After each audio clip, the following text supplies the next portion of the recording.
Hi, everyone. My name's Chilton. I'm on the faculty of the Sloan School at MIT. You see MIT's original building here behind me. Um, I'm the faculty director for the CFO Leadership Council's Accelerator Program. And this is our second year of doing this program. This year we'll have a couple of differences, both in terms of its focus and will be online. And I just want to give you a little bit of information about that. First, the focus. Last year, the program was primarily on the personal leadership development of CFOs, how they could become stronger leaders.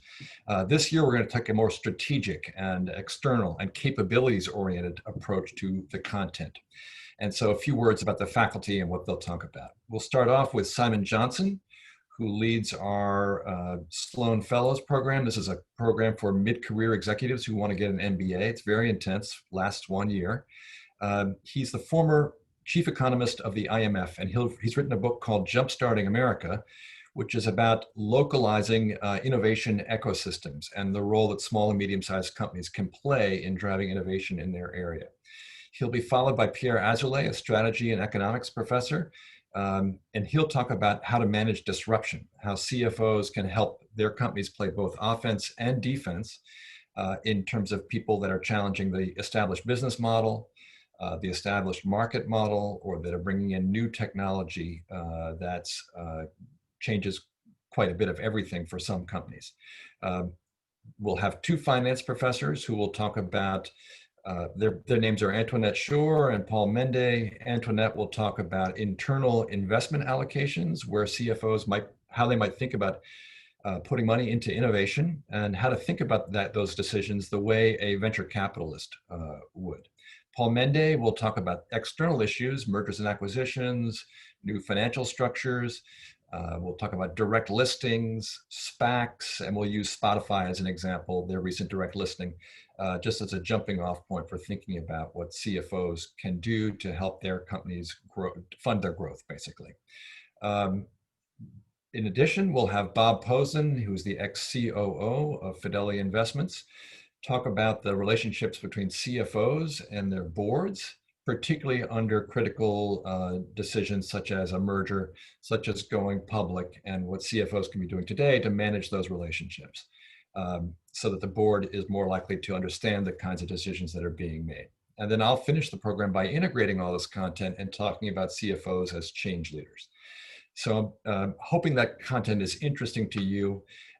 We're meant to be much more broadening in terms of, and less focused on your personal leadership and much more focused on broader issues. Now, online, there are a number of drawbacks to that I'm sure you've already thought about, but there's some advantages that you may not have thought about. So one of the advantages is that we'll still be able to keep some of the things that you can do live, like networking, connecting with a wide variety of other people, and we have ways of doing that that are creative, that are equally good to meeting people live. We also will be able to do a couple of things that you can't do even if you were here live. So online enables us to take you to places in MIT through video, through images. I'll be narrating. We'll be able to show you some things that we wouldn't normally be able to show you if you were here live. So we'll go inside the Media Lab, for example, or the Age Lab, the Nano Lab, and talk about not only places at MIT, but also our innovation ethos, how we do what we do, why graduates of MIT have started a great many companies, the current number of companies, the revenues of companies that have been started by MIT affiliated people basically equals the GDP of Brazil. We'll talk about how that comes about. We'll also be, as part of the program, take you to see some executives of small and medium-sized enterprises that are in our immediate area. And you'll be able to meet the management teams from those companies and talk about all the issues that we'll talk about during the program. So we'll be in the classroom part of the time, but also take you to some sites and to see some people that we wouldn't be able to see if you were here live. Even though they're nearby, it's just not as easy to get in to see them when we're here together. So I'm hoping this is of interest to you. If you'd like to know more, there's the website for the CFO Leadership Council. You can also email Kristen and Jack and Jennifer or other leaders in your area to know more. And I really hope to see you online soon. Thanks for listening.